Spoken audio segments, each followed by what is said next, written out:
I believe you need it.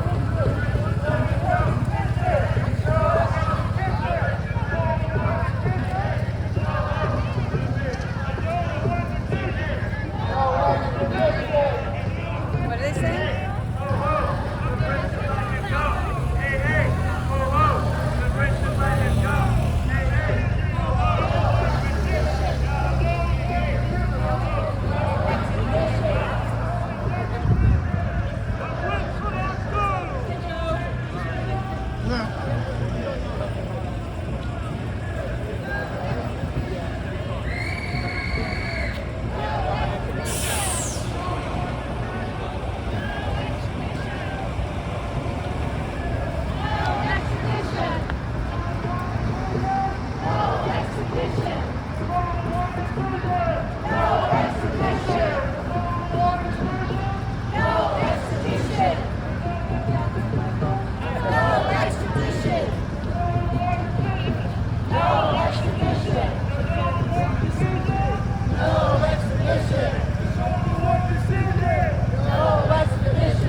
Fire!